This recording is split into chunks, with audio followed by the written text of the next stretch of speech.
Merci Béatrice. Donc, je vais vous parler de l'invention du patrimoine après la Révolution.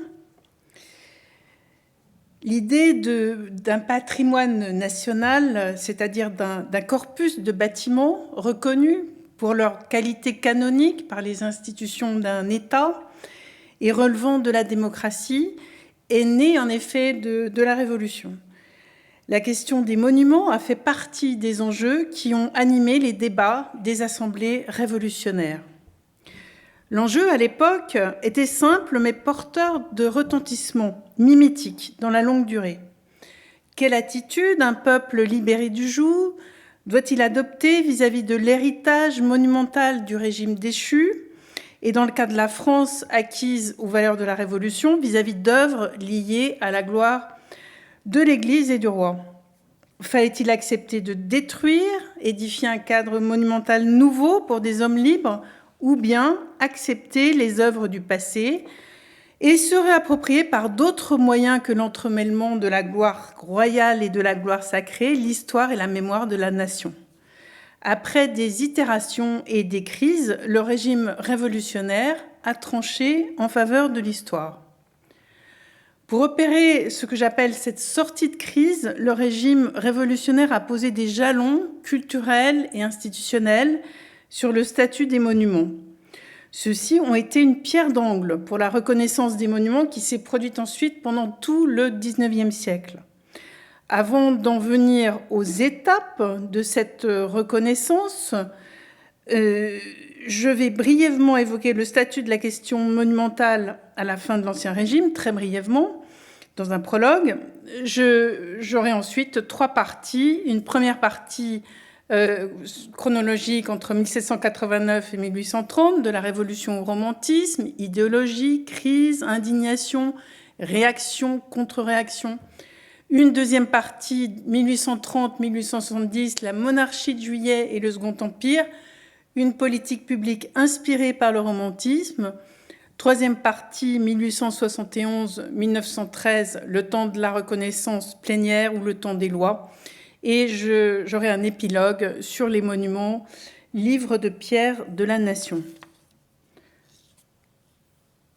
Mon prologue, la situation à la fin de l'Ancien Régime. On assiste à la fin de l'Ancien Régime à, d'une part, une stratification des études et des jugements canoniques et d'autre part, à une amplification nationale de l'appréciation canonique qui est produite tout spécialement par le rôle du traité bien fameux de Jacques-François Blondel, l'architecture française, publié en 8 volumes à partir de 1752. À la fin de l'Ancien Régime, il existait un corpus de monuments reconnus pour leur qualité canonique.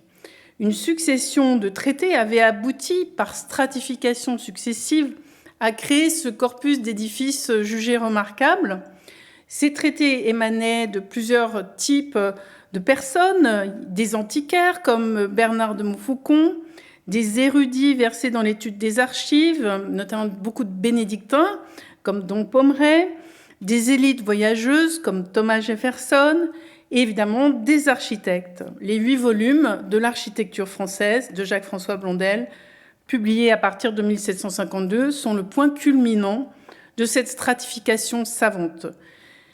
Il existe donc déjà des icônes à cette époque.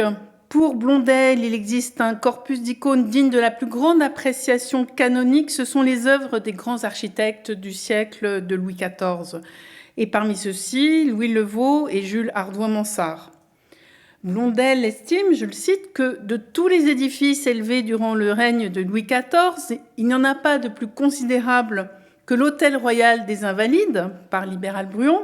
Et je vous montre ici l'Église des Invalides, par Jules Hardouin-Mansart, dont Blondel discute l'ordonnancement, mais dont il considère la coupole comme un pur chef-d'œuvre.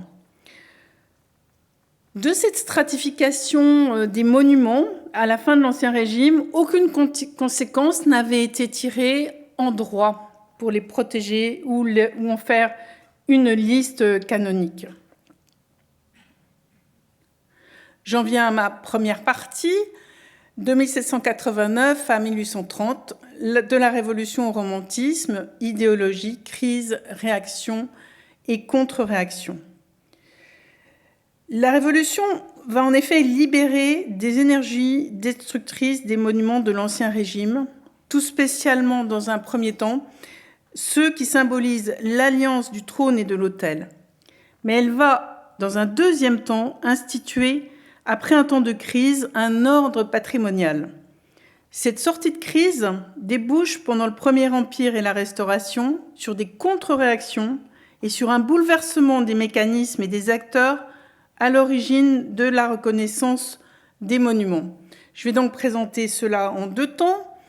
Tout d'abord, la période révolutionnaire, les violences contre les monuments et les réactions qu'elles déclenchent. Dans un deuxième temps, l'Empire et la Restauration, entre apaisement et attitude corrective, monuments saisis par la sensibilité romantique. J'en viens tout d'abord aux violences contre les monuments qui s'expriment pendant la Révolution et aux réactions qu'elles déclenchent, en illustrant cela en ouverture par ce tympan martelé de la cathédrale de Noyon, ainsi que la tête de la Vierge et celle de l'enfant Jésus sur le trumeau décapité. Ce que l'abbé Grégoire a appelé le vandalisme, dans un rapport resté célèbre en 1794, ce sont pour partie des destructions violentes contre des monuments jugés emblématiques, représentatifs de la monarchie. Ces actes avaient des raisons idéologiques et politiques. Les destructions ont pris par la suite d'autres formes et expressions. L'acte fondateur des violences contre les monuments s'est passé le lendemain de la prise de la Bastille, le 15 juillet 1789. Des émeutiers ont abattu la forteresse et disséminé les matériaux. L'entrepreneur de travaux Pierre-François Pallois a fait réaliser des maquettes avec des pierres de l'édifice qu'il a envoyées dans tous les départements. Il y avait là un événement symbole, au sens employé par le chercheur Lusebrigg, au sens où il s'agissait de liquider le despotisme par le symbole, la forteresse, qui représentait un régime politique détesté. Dans une suite mimétique, la violence destructrice contre les monuments s'est exercée au premier chef contre des édifices qui manifestaient au plus haut degré l'alliance entre le trône et la religion, tout spécialement à Paris pendant l'été et l'automne 1793. Les destructions les plus sous-tendues par l'idéologie révolutionnaire se sont attaquées aussi aux monuments funéraires des grands personnages de l'histoire du pays, parce que, dans un point de vue révolutionnaire, le faste des ouvrages d'art paraissait insupportable. Emporter le luxe avec soi jusque dans la mort ne pouvait être toléré au regard du principe d'égalité, et les traces artistiques de ces privilèges devaient être détruites. Je peux illustrer cela en vous montrant une œuvre funéraire de l'Ancien Régime, l'une des plus belles, qui se trouvait dans l'église des Célestins, qui était à la fin de l'Ancien Régime une nécropole royale et princière et un conservatoire de chefs-d'œuvre. Cette œuvre que vous voyez, c'est le carditaphe, c'est-à-dire un monument recevant le cœur d'un défunt. C'est le carditaphe de Henri II, recueilli dans l'urne en bronze que vous voyez, soutenue par 3 dauphins, elle-même posée sur la tête de 3 grâces en marbre, une œuvre du sculpteur Germain Pilon, que vous voyez ici, ainsi que des détails de l'anatomie que j'ai voulu vous montrer, pieds et mains. Cette œuvre a échappé à la destruction après le pillage de l'église qui a eu lieu en 1790 et se trouve aujourd'hui au Louvre. La doctrine politique de la Révolution, qui était patriotique, a aussi entraîné des envois d'œuvres composés de matériaux précieux à la monnaie pour les fondre, vendre les matériaux et financer les guerres pour défendre le régime. Les destructions ont pu exprimer aussi, dans d'autres cas, une haine de la classe aristocratique. C'est dans cette tonalité que le château de Chambord, qui était sorti du domaine royal dès 1745, a été mis à sac en 1790. À Combourg, la demeure familiale où François-René de Chateaubriand a passé son enfance, Le château a été pillé puis brûlé. Construit en granit, les murs ont résisté, mais les portes, les plafonds, les parquets ont été détruits. Le corps du père de l'écrivain a été déterré et ses restes incinérés. Devenu inhabitable, le château est resté abandonné pendant près de 80 ans après d'être réinvesti par la famille. Et je vous en montre un état restauré récent. Il faut distinguer les atteintes et les destructions dont je viens de parler, sous-tendues par l'idéologie révolutionnaire, parfois haineuse, et celles qui ont découlé des confiscations révolutionnaires des biens de l'Église, votées le 2 novembre 1789, des biens de la couronne, votés le 21 décembre 1789, et des biens des émigrés, votés le 30 mars 1792. Après ces confiscations, de nombreux monuments ont été vendus à des personnes privées. Assez souvent, les acheteurs étaient des entrepreneurs de travaux.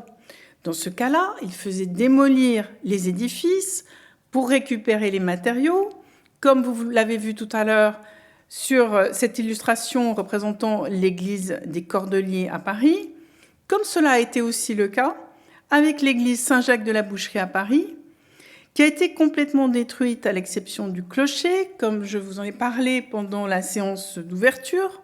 Et je vous montre les vestiges d'un bas-relief de cette église représentant la Dormition de la Vierge, dont plusieurs têtes, comme vous le voyez, sont décapitées, et qui a pu être sauvé, a été pendant plusieurs années au dépôt des Petits Augustins et donc au musée des Monuments Français, et est ensuite a été conservé au Louvre où il est toujours.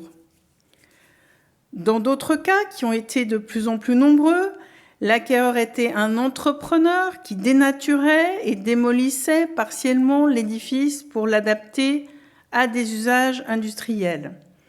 C'est ce qui s'est passé à l'abbaye de Royaumont, que je vous montre maintenant, abbaye royale fondée en 1228 par Saint Louis, qui donna à l'église de l'abbaye un rôle de nécropole royale, dont je vous montre l'état actuel. Abbaye donc qui fut mise en vente en 1791 et reconvertie en filature de coton. Le nouveau propriétaire, le marquis de Travanay, y a détruit l'église dont vous voyez à droite le seul vestige. Il y a eu donc de nombreuses utilisations industrielles et artisanales des édifices et les églises en ont tout particulièrement souffert.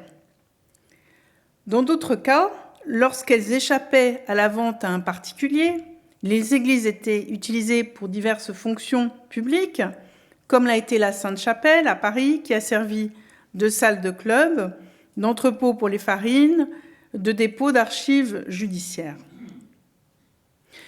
Vous comprenez aisément que les aliénations et les utilisations des monuments contraires à leur fonction ont eu évidemment des effets dans la très longue durée et jusqu'à aujourd'hui. Mais comment le régime révolutionnaire a-t-il réagi aux destructions idéologiques, souvent émeutières? Eh bien, il a réagi à chaud après des crises par itérations successives. Tout d'abord, il a approuvé les destructions sur le principe, tout en tentant d'organiser un cadre pour éviter les débordements. Après la journée du 10 août 1792, marquée à la fois par la violence contre la personne du roi, par sa suspension et par la destruction des effigies royales dans l'espace public, l'effigie royale de Louis XIV, en empereur romain par François Girardon, par exemple, a été détruite, et très peu de statues de Louis XIV ont subsisté, 3, dont celle-ci, qui est actuellement à Chantilly. Eh bien, après cette journée, l'Assemblée législative a adopté un décret dès le 14 août 1792. La réaction a donc été très rapide. Le préambule que je vous lis et que je vous ai retranscrit validait les destructions pour des raisons idéologiques. Il ne faut pas que le français libre soit désormais offusqué par aucun monument qui lui rappelle ses maîtres. Les principes sacrés de la liberté et de l'égalité ne permettent point de laisser plus longtemps sous les yeux du peuple français les monuments élevés à l'orgueil, aux préjugés et à la tyrannie. Et l'orgueil, vous allez voir, c'est quelque chose que nous allons retrouver tout à l'heure. Le reste du texte du 14 août 1792 institue la notion d'objets qui peuvent intéresser les arts. Ceux-là doivent échapper aux destructions. L'Assemblée charge une commission des monuments de veiller à leur conservation. Elle restera néanmoins largement impuissante. À partir du 21 septembre 1792, date où la nouvelle Assemblée, la Convention nationale, proclame l'avènement de la République dans sa séance inaugurale, la question de l'iconoclasme vient souvent en première ligne dans les débats politiques et inspire des opinions diverses. Il faut prendre conscience qu'à ce moment-là, les cibles des destructions se déplacent. Les édifices ne sont pas vraiment le cœur de cible, sont plutôt les œuvres artistiques et les manuscrits anciens, symboles d'une culture d'Ancien Régime élitaire qui n'était pas accessible pour tout le monde. Dans cette nouvelle situation, marquée par l'ouverture prochaine d'un muséum central des arts qui marque une ouverture démocratique, des voix s'élèvent dans le sens de la modération. Et parmi elles, les hommes de science ont un rôle très important, comme le chimiste et médecin Antoine-François de Fourcroy, promis à une très brillante carrière pendant le Premier Empire. Dans un long discours à l'inauguration du lycée des Arts, le 13 juillet 1793, après une diatribe contre l'usage politique de l'art par les despotes, il déplore qu'on ait pu voir des destructions de chefs-d'œuvre anéantis, je le cite, sous l'effet de l'enthousiasme ardent mais trop peu éclairé de quelques hommes. Et bien sûr, ajoute-t-il, les ennemis de la Révolution y ont vu, je le cite, des barbares qui détruisent des chefs-d'œuvre. Pour sortir de la crise, de Fourcroy défend l'idée d'une union fraternelle des sciences et des arts. Mais les voies iconoclastes reprennent et on s'achemine vers un paroxysme de violence destructrice à partir de juillet 1793. En effet, les Jacobins veulent que toutes les effigies des rois soient détruites. Le 4 juillet 1793, la Convention vote un texte par lequel elle ordonne la destruction des symboles, allégories, inscriptions relatives à la royauté. La commission des monuments censée faire contrepoids n'arrive pas à jouer son rôle et le détonateur du mouvement paroxystique est posé lorsque le député des Hautes-Pyrénées, Bertrand Barrère, à l'influence politique décisive, prononce devant la Convention son rapport sur la situation de la République, où il propose, entre beaucoup d'autres choses, la destruction des mausolées et tombeaux royaux de la nécropole royale de Saint-Denis. La raison essentielle, énoncée par Barrère, en est que les tombeaux mêmes avaient appris à flatter l'orgueil des rois. Je le cite. La profanation des corps est donc intégrée dans le programme idéologue de la destruction des monuments. Les profanations à Saint-Denis, officiellement autorisées et organisées, durent jusqu'en octobre 1793 et vous en voyez une relation picturale faite par le peintre Hubert Robert. C'est cet aspect des destructions révolutionnaires qui va dans les années et les décennies qui suivent choquer durablement les esprits tels que Chateaubriand et Victor Hugo et être associé au noir moment de la Révolution. Pendant l'été et l'automne 1793, les destructions réalisées sur des édifices emblématiques de l'Alliance du Trône et de l'Autel s'enchaînent à la Sainte-Chapelle de Paris, construite par Saint Louis au XIIIe siècle, pour accueillir les reliques de la Passion du Christ. Toute la sculpture ornementale est martelée et mutilée, notamment celle des tympans. La flèche datant du XVIIe siècle est abattue. Le mobilier, les stalles, le jubé sont détruits. La grande châsse en argent et en cuivre doré qui renfermait ce qui restait des reliques de la Passion ainsi que les autres reliquaires sont envoyés à la monnaie pour être fondus. Et cet iconoclasme-là s'inscrit dans le mouvement de déchristianisation officielle dont Robespierre est l'idéologue. Mais des voix s'élèvent pour contrer l'institutionnalisation de la violence destructrice qui est en train de se faire, des voix courageuses, car on est en plein dans le régime de la terreur.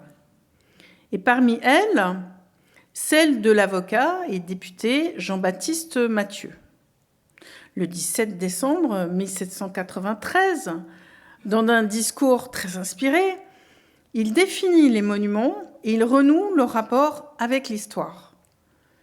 Les monuments et antiquités restent intéressants, épargnés et consacrés par le temps, que le temps semble nous donner encore parce qu'il ne les détruit plus, que l'histoire consulte, que les arts étudient, que la philosophie observe, que nos yeux aiment à fixer avec ce genre d'intérêt qu'inspire même la vieillesse des choses et tout ce qui donne une sorte d'existence au passé. Dans ces mois d'automne-hiver 1793, la commission des monuments s'est vraiment discréditée. C'est au sein du comité d'instruction publique et de la commission temporaire des arts que la sortie de crise va pouvoir se faire au nom de l'union fraternelle entre les arts, les sciences et les métiers qu'avait avancé de Fourcroy, arts, sciences et métiers unis pour le progrès de l'humanité, dans un but suprême qui est l'instruction. Le fruit essentiel des travaux de ces instances naît lui aussi pendant le régime de la terreur.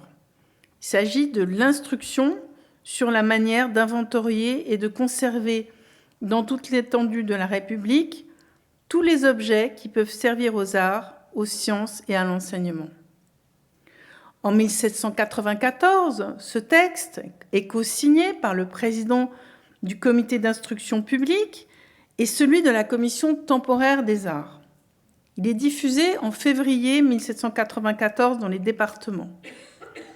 Rédigé par Félix Vicdazir, 14 sections réunissant les plus grands esprits du pays ont contribué à sa rédaction. Et parmi eux, le chimiste Berthollet, l'homme de science naturaliste Lamarck, Julien David Leroy pour la section d'architecture. Que prévoit ce texte ?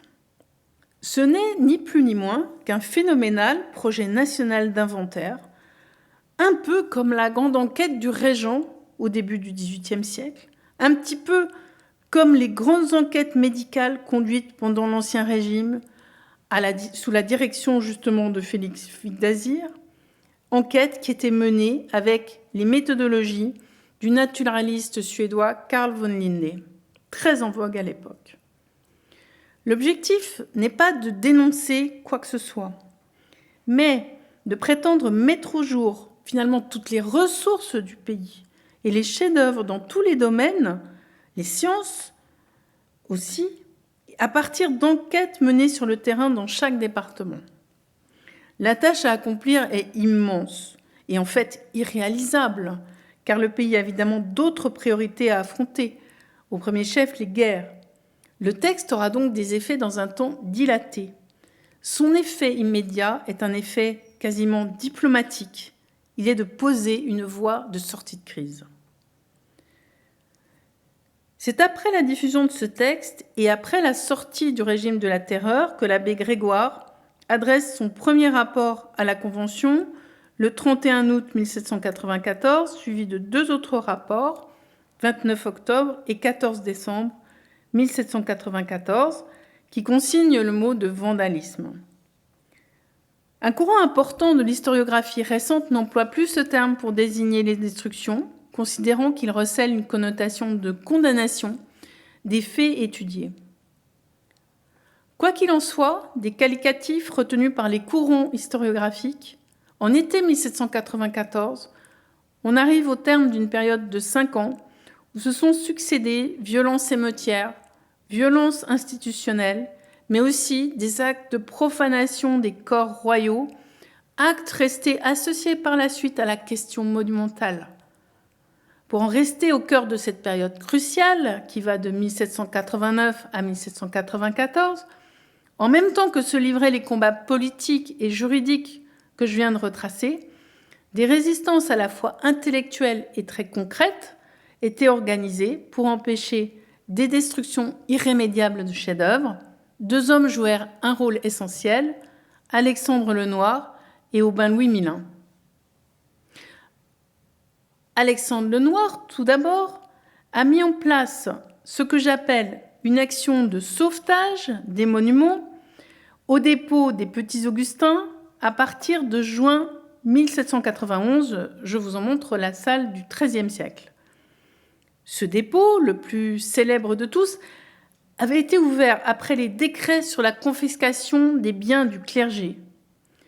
Les objets sauvés, en dehors du célèbre portique du château de Gaillon, étaient en fait surtout des monuments funéraires qui, comme je l'ai dit, soulevaient à l'époque des sentiments de haine idéologique parce qu'ils étaient fastueux. Lenoir parvint à transformer, de manière subreptice d'abord, le dépôt des Petits Augustins, censé être un lieu de stockage, en un véritable musée, statut qu'il obtint officiellement en 1795, où des salles reconstituées, d'abord les salles médiévales, accueillaient de nombreux tombeaux royaux et princiers dont il avait organisé le sauvetage. Vous voyez donc la célèbre salle du XIIIe siècle. Parmi beaucoup d'autres monuments, Aubin-Louis Mélin organisa le sauvetage du tombeau de Louis XII et Anne de Bretagne, réchappés de destruction de l'automne 1793 à Saint-Denis, que je vous montre dans la mise en scène de Lenoir au musée à gauche et à Saint-Denis dans son état actuel à droite de cette diapositive. Il organisa aussi le sauvetage du tombeau de Mazarin, installé dans l'église du Collège des Quatre Nations en 1693 selon le dessin de Jules Ardois-Mansart, et que vous voyez ici dans son état actuel, dans l'ancienne chapelle de l'ancien Collège des Quatre Nations. Ou encore ces deux statues-colonnes représentant un roi et une reine provenant du portail de l'église collégiale de Corbeil, statues actuellement au Louvre. Deuxième homme clé de cette période cruciale, Aubin-Louis Mélin, lié au monde de la science et à l'œuvre du naturaliste Carl von Linné, qui est l'auteur d'un traité en 5 volumes sur les monuments, Antiquité nationale ou recueil de monuments pour servir à l'histoire générale et particulière de l'Empire français. Quel est son rôle essentiel ? Son traité va discerner dans l'art et l'architecture les véhicules des idéologies, des pratiques politiques et religieuses, mais dans un deuxième temps, il va distinguer l'utilisation politique de l'art, la propagande, la manipulation du peuple et sa valeur esthétique et historique. C'est donc un travail pionnier qui est propre à être apprécié par des esprits révolutionnaires.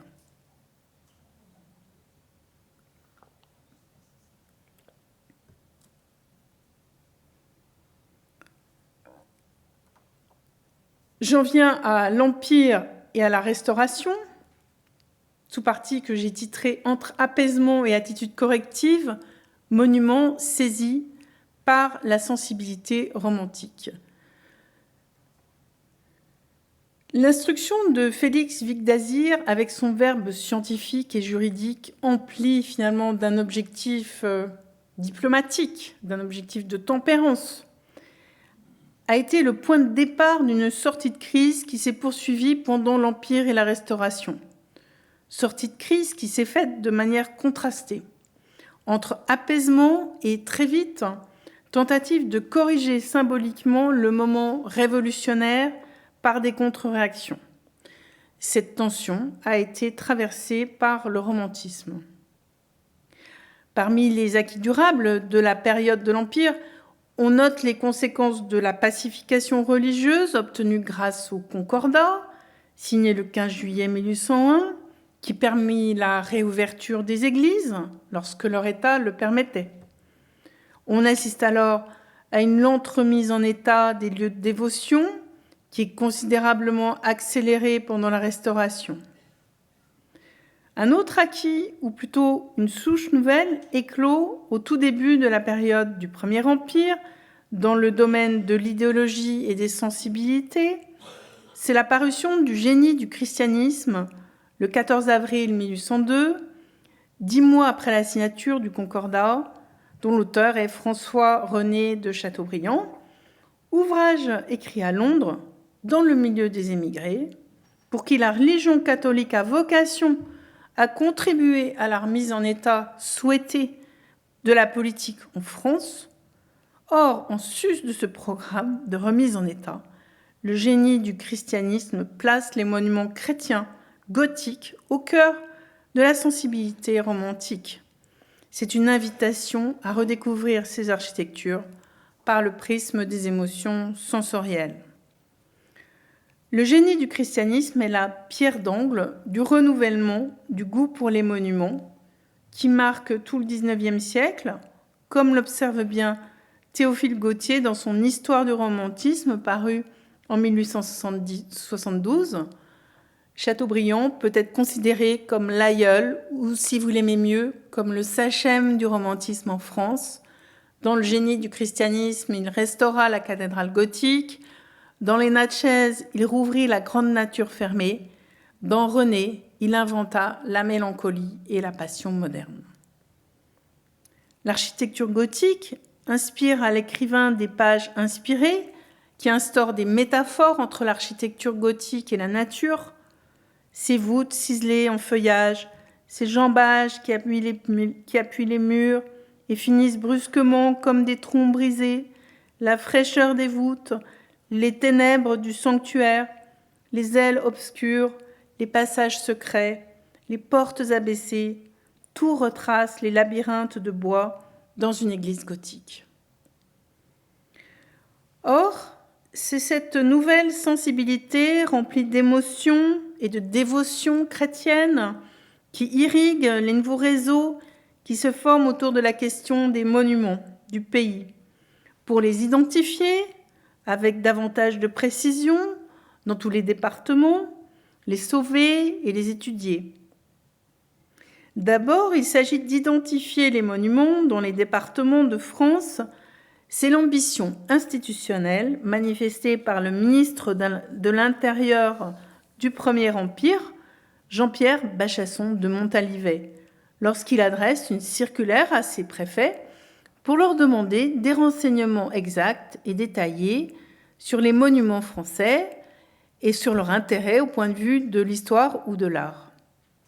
Cette enquête, dans le sillage de l'idée d'inventaire de Vicq d'Azir, va susciter des vocations de préfets spécialistes des questions monumentales, comme le préfet Ladoucette dans les Basses-Alpes, d'autres se tournant vers les réseaux savants lorsqu'ils existent déjà. Les réseaux institutionnels sont saisis par la passion romantique. C'est Alexandre de Laborde, un fidèle lecteur de Chateaubriand, qui a inspiré à Montalivet la circulaire dont je viens de parler. Les retours de l'enquête Montalivet vont nourrir l'ouvrage que Laborde publie en 2 volumes, en 1816 et en 1836, Les monuments de la France classés chronologiquement et considérés sous le rapport des faits historiques et de l'étude des arts, ouvrage pour lequel il rassemble une illustration exceptionnelle, livrant un ample paysage monumental, des monuments antiques du sud de la France, dont je vous montre le pont du Gard à gauche et les ruines du monument de la Turbie à droite, aux marchés et abattoirs modernes du Premier Empire, car de Laborde est un moderne et il est proche du pouvoir, sans oublier les vestiges de Carnac. Les contours donnés en France à l'invention des monuments, faits culturels que l'on rencontre à l'époque dans de nombreux pays d'Europe, doivent beaucoup à ces entreprises éditoriales qui touchent un public plus vaste que les traités de l'Ancien Régime. Un peu après Laborde, c'est Isidore Taylor qui se lance dans une entreprise éditoriale au très long cours, les voyages pittoresques et romantiques dans l'ancienne France, qui commence en 1829 avec le premier volume sur l'Auvergne et s'achève en 1878. Taylor s'attache des collaborations artistiques de haute qualité, reflétant autant de sensibilités, celles de Charles Percier, de Jean-Auguste Dominique Ingres, Évariste Fragonard, auteur de l'abside de Notre-Dame-du-Port que vous voyez à gauche sur cette diapositive, ou Adrien Dauzat, qui illustre la Croix de Roya à droite, parmi d'autres. La sensibilité de l'époque est romantique, elle est pittoresque et elle met à l'honneur les régions. L'essor des sociétés savantes, qui a été retracé par Françoise Bercé, s'inscrit dans cette histoire dans un mouvement décentralisé. L'inspiration vient d'Angleterre et elle est rapportée en France par les émigrés de retour dans leur région. C'est pendant la Restauration qu'on assiste à la naissance de ces sociétés. Elles témoignent du dynamisme retrouvé de la société française, font parfois œuvre d'intégration sociale en élargissant leur recrutement en comparaison avec les académies de l'Ancien Régime, et elles veulent lutter à la fois contre le centralisme et contre les dégâts sur les monuments consécutifs à la Révolution. Fondée parmi les premières en 1824 par l'abbé Gervais de la Rue, Charles de Gerville, Auguste Le Prévost et Arcisse de Caumont, la Société des antiquaires de Normandie doit beaucoup à l'exemplarité des travaux des historiens et antiquaires anglais.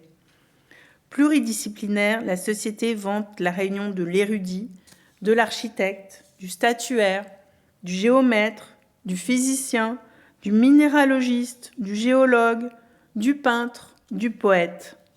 Toutes les parties de la science de l'antiquaire s'enchaînent, s'appuient, s'éclaircissent mutuellement. Les sciences naturelles sont vues à l'époque comme des auxiliaires de premier rang de la science monumentale en train de naître. La Société des antiquaires de Normandie est exemplaire dans le sens où elle va faire modèle dans d'autres régions, dans le sens aussi où Arcisse de Caumont fait paraître des travaux très respectés, au premier titre son cours d'antiquité monumentale professé à Caen. Sa méthode est empruntée aux sciences naturelles. C'est une taxinomie inspirée par Carl von Linné, destinée à dégager les grandes lois de l'évolution qui président à la constitution de l'architecture gothique. Et on le perçoit bien en regardant ces trois planches de la 5e partie du cours d'Antiquité monumentale, qui montrent à gauche, sous cette forme arborée, un schéma figuratif de l'évolution générale du style, et à droite, une version formelle de l'évolution des travées et de celle des tours. Les archéologues normands ne restent pas dans l'entre-soi. L'imbrication de la science monumentale avec les sciences naturelles, et notamment le goût de la géologie, les pousse à vulgariser la connaissance des territoires, favorisée par la randonnée, comme je vous le montre par des illustrations de ce petit guide publié par Arcisse de Caumont, Allons à Falaise par Notre-Dame de Lèze, Bretteville-sur-Lèze et la vallée de Lèze, itinéraire à vol d'oiseau, à l'intention des voyageurs qui visitent Falaise pendant le congrès de l'association en 1864. Tout ce mouvement a créé un élargissement des cercles à l'origine de la vénération monumentale. Le tropisme pittoresque et romantique a fait que la lunette d'approche s'est d'abord focalisée sur l'architecture religieuse, surtout gothique, mais les intérêts se sont élargis au-delà de la période médiévale et des programmes religieux dès cette époque. La période est donc pleine d'effervescence, mais elle est contrastée.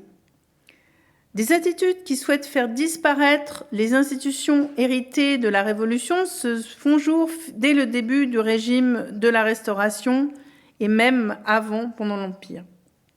Le musée des monuments français d'Alexandre Lenoir est au cœur des désirs de correction. À partir du Concordat, de nombreuses voix plaident en faveur du retour des monuments d'art dans leur cadre d'origine. Parmi les détracteurs, 4 maires de Quincy, secrétaire perpétuel de l'Académie des Beaux-Arts, inspirent à Louis XVIII, en 1816, 2 ordonnances qui condamnent le musée. La première restitue aux églises et aux familles les monuments réunis aux Petits Augustins. La seconde donne au lieu une nouvelle affectation qui est d'abriter l'école des Beaux-Arts. Saint-Denis est réinvesti en tant que nécropole royale et réaménagé. Les monuments funéraires royaux et princiers du musée des monuments français y sont installés en 1817. Ici, le gisant de Louis de France, à gauche, fils aîné de Saint-Louis, qui provenait de Royaumont, et le monument de chœur de François II, à droite, provenant de l'église des Célestins.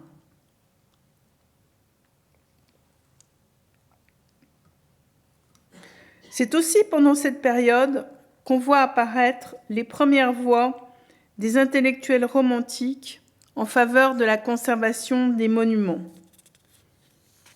Victor Hugo s'exprime dès 1824 dans un poème intitulé « La bande noire ». Le texte évoque les phénomènes de spéculation et de dégradation que subissent les monuments, dont la Révolution a permis l'essor, dénonce-t-il, et qui perdurent sous d'autres formes. Le texte rattache la destruction des monuments de la France au traumatisme révolutionnaire et fait émerger idéalement, par contrepoint, la société d'Ancien Régime, détruite par la Révolution. Il y a une allusion directe à la violation des tombes royales à Saint-Denis. Hugo est à ce moment-là dans une posture corrective par rapport à la Révolution, mais dès 1825, dans un article intitulé « De la destruction des monuments en France », il commence à théoriser une approche nationale et rassembleuse des monuments, dépassant les camps idéologiques de l'époque. Il appelle donc au sauvetage, je cite, « des admirables monuments du Moyen-Âge auxquels s'attache à la fois, et c'est cela qui est important, la mémoire des rois et les traditions des peuples. Il faut, dit-il, qu'un cri universel appelle enfin la nouvelle France au secours de l'ancienne. » L'idée que les monuments sont un corpus qui suscite l'universalité de la nation est ici en germe. Idée, à vrai dire, proto-républicaine, bien qu'à cette date, Hugo n'ait pas encore fait sa mue politique, il est encore royaliste. Quoi qu'il en soit, l'étape de la mise en place d'une politique des monuments pendant la monarchie de Juillet va précéder son intégration dans une vision républicaine.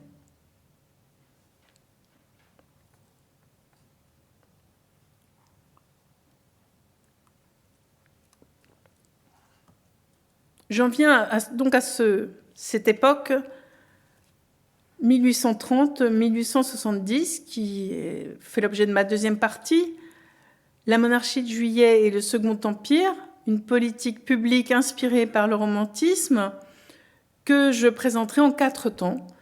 Souder la nation par l'histoire et les monuments, un système qui fait ses preuves par le succès de l'action publique, émotion catholique et attitude corrective de la Révolution, moment de la restauration des édifices pendant la monarchie de Juillet et le Second Empire. Donc, tout d'abord, souder la nation par l'histoire et les monuments. J'illustre cette entrée en matière par la chapelle de Dreux, manifeste du goût néogothique de Louis-Philippe, qui en fait la nécropole de sa famille pour se démarquer de Louis XVIII et de Charles X. À son avènement au pouvoir, Louis-Philippe voudrait souder une nation dont les plaies consécutives à la Révolution n'ont pas été pensées par le régime de la Restauration. Il est grand connaisseur d'histoire, ami des arts, et accompagné en cela par toute sa famille, son épouse et ses enfants.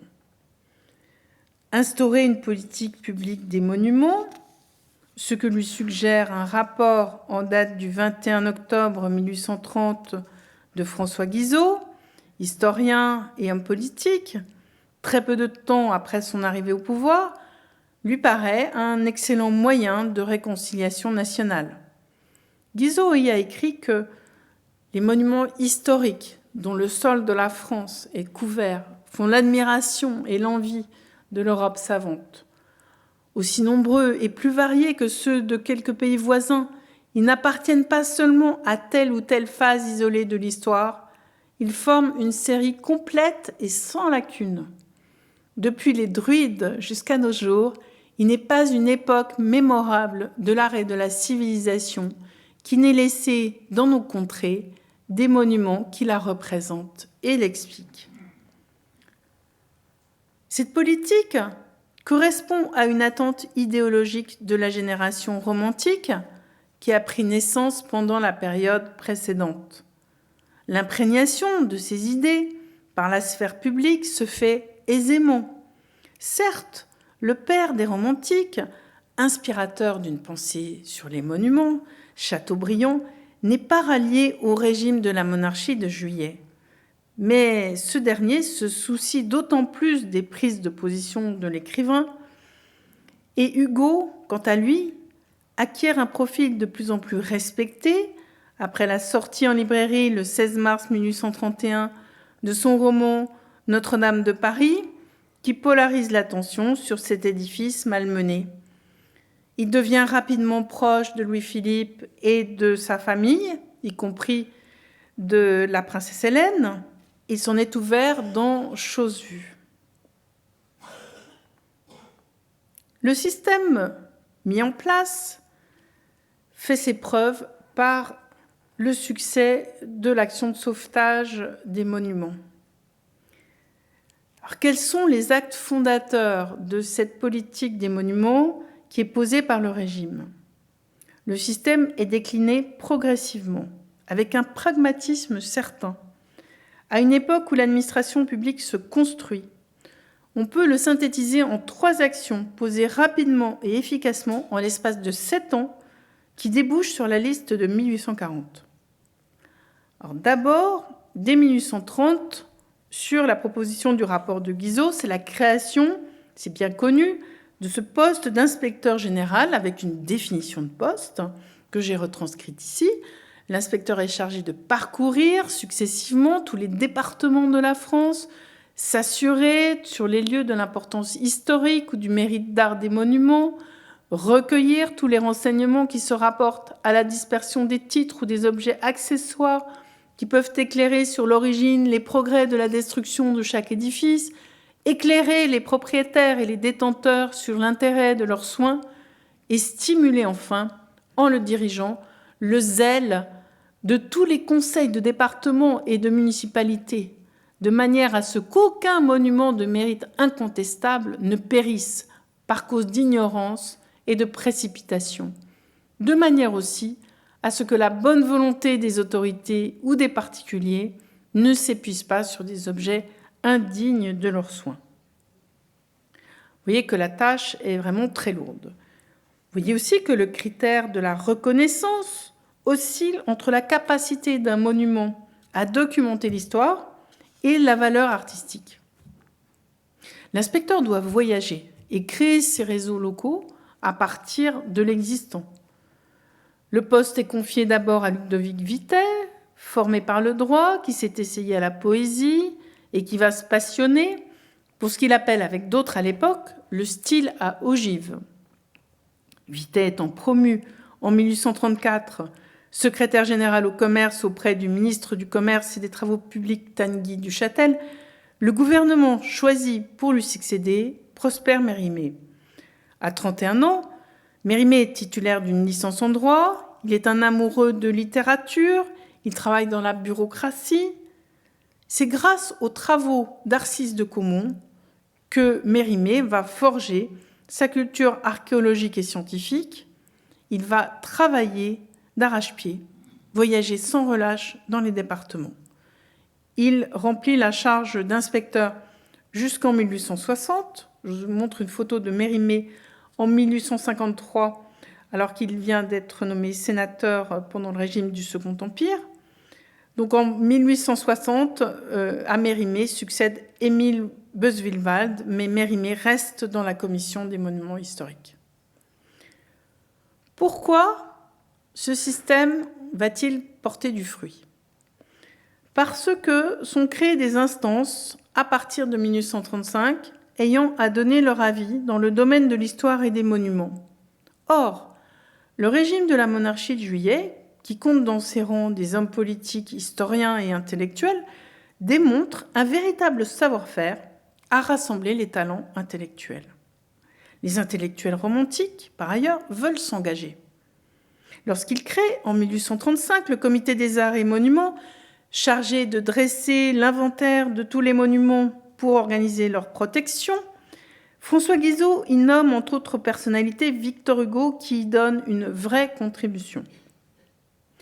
Dans un deuxième temps, la création de la Commission des monuments historiques en 1837 est évidemment essentielle. C'est un organe collectif dont la création est demandée par Vitet et Mérimée à défaut d'une loi qu'ils appellent en vain, dans l'objectif de donner une légitimité au système centralisateur qu'ils sont en train de mettre en place et dans l'objectif de résister aux pressions locales. Le pouvoir y nomme des personnalités très respectées, parmi lesquelles Auguste Le Prévost, l'un des fondateurs de la Société des antiquaires de Normandie, député de Bernay, et deux architectes des bâtiments civils, Augustin Caristye, Grand Prix de Rome en 1813, qui a consolidé et restauré l'arc de Marius à Orange pendant la Restauration, et Félix Duban, considéré comme un expert grâce à son projet de restauration du portique d'Octavie, consécutif à son séjour à la Villa Médicis à Rome. À cette époque, les restitutions d'édifices antiques ouvrent la voie au chantier de restauration. Et c'est Duban qui restaurera à partir de 1844 le château de Blois. Je vous montre un dessin de Duban pour la restauration de la célèbre façade des loges du château. Le système est donc ouvert aux compétences extérieures. Mais progressivement, déjà à partir de 1839, mais beaucoup plus clairement sous le Second Empire, la Commission va avoir de plus en plus de membres institutionnels, des personnalités exerçant leurs fonctions dans l'administration. La galaxie de la politique monumentale comprend aussi des instances préexistantes, le Conseil des bâtiments civils au premier chef, très puissant, qui donne son avis à tous les travaux ayant trait à des monuments appartenant à l'État affectés à un usage public, au ministère des Travaux publics, et la Commission des édifices diocésains au ministère des cultes.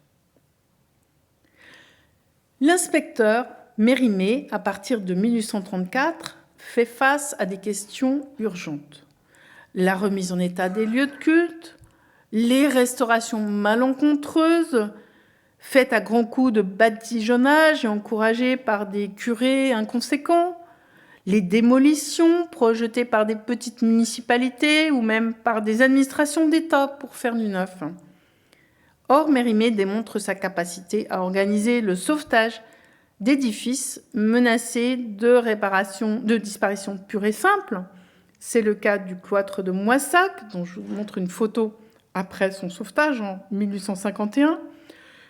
Cloître de Moissac, menacé de démantèlement au début des années 1830, sur lequel Charles de Montalembert a attiré l'attention de l'opinion en 1833. À la suite de son intervention, la transformation du cloître en marché couvert, qui était le projet de la municipalité, a pu être évitée, mais peu après, une nouvelle menace est apparue.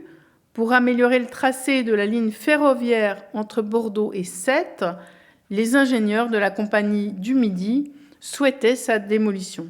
Mérimée parvient à faire stopper ce projet et le cloître pourra être sauvé. Les urgences sont graduées. Il faut pouvoir sauver un édifice de la démolition. Il faut pouvoir restaurer sans attendre lorsqu'un édifice reconnu exceptionnel se dégrade irrémédiablement, comme la Madeleine de Vézelay. Mais pour éviter d'être dans le coup par coup, Mérimée veut se mettre en situation de fédérer l'allocation des budgets, des secours, comme on dit à l'époque, aux édifices qui ont besoin de réparation. Dans les premières années, on tâtonne. Les premières grandes campagnes de restauration concernent les monuments antiques du sud de la France, dans la continuité du régime de la Restauration, s'élargissent aux édifices médiévaux.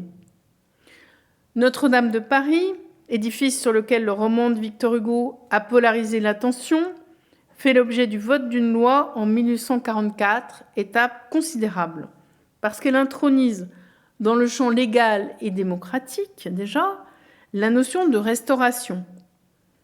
En effet, le rapport présenté par Léon de Maleville pour la restauration de Notre-Dame de Paris devant le Conseil général des bâtiments civils le 11 mars 1844 constitue une sorte de charte des nouveaux principes de restauration. L'accent y est d'abord mis sur le confortage des structures et des méthodes précédentes employées comme le chaînage, le gainage des pierres, le badigeon, l'incrustation des pierres sont dénoncés comme n'étant que le maquillage des désordres. Mais face à ce chantier emblématique, pour des secours plus modestes, qui sont très nombreux sur l'ensemble du territoire, il n'est pas pensable d'utiliser la loi. Il faut néanmoins objectiver les demandes de secours et les hiérarchiser. C'est l'exploit que réussissent Mérimée et la Commission des monuments historiques, avec la liste de 1840, dont le rôle est, ni plus ni moins, d'être le point d'appui des allocations de secours à des monuments répartis sur tout le territoire, en excluant le département de la Seine en raison de sa spécificité, et des édifices qui relèvent d'administrations autres que le ministère de l'Intérieur, au premier titre les édifices diocésains. La liste de 1840 est donc le fruit raisonné d'une politique de sauvetage.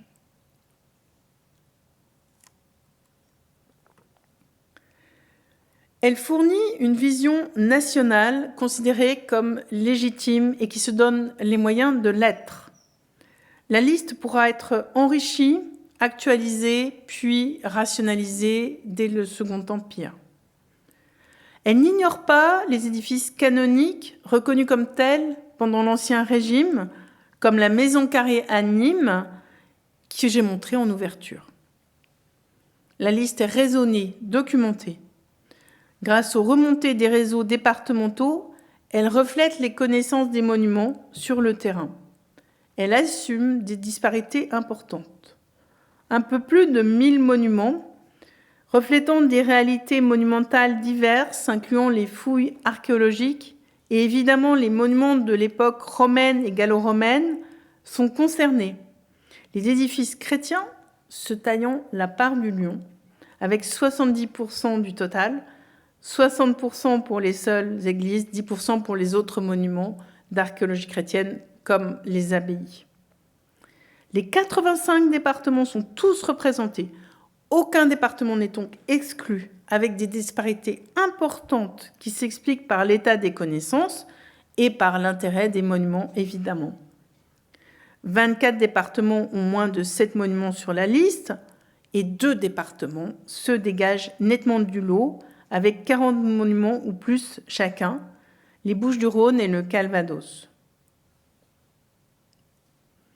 Dans les Bouches-du-Rhône, la reconnaissance ancienne des monuments antiques explique en partie ce nombre important, ainsi que des églises comme l'église Saint-Trophime à Arles, dont je vous montre le cloître dans une photo de 1851 par Dominique Roman. Donc Saint-Trophime à Arles, on passe de devenir une icône et qui ouvre la voie, bien sûr, aux classifications régionales de l'architecture médiévale dont le XIXe siècle va être si friand. Dans le Calvados, 38 monuments sur 40 sont des édifices chrétiens, parmi lesquels je vous montre dans son état actuel l'église Saint-Pierre de Lisieux.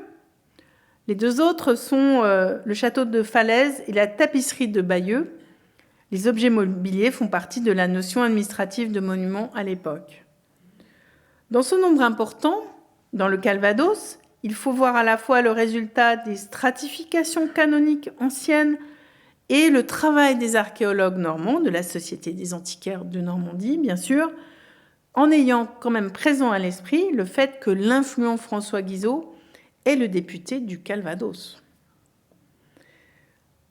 La liste est pour Mérimée un exercice de discernement et de responsabilité. Elle n'émiette pas les secours.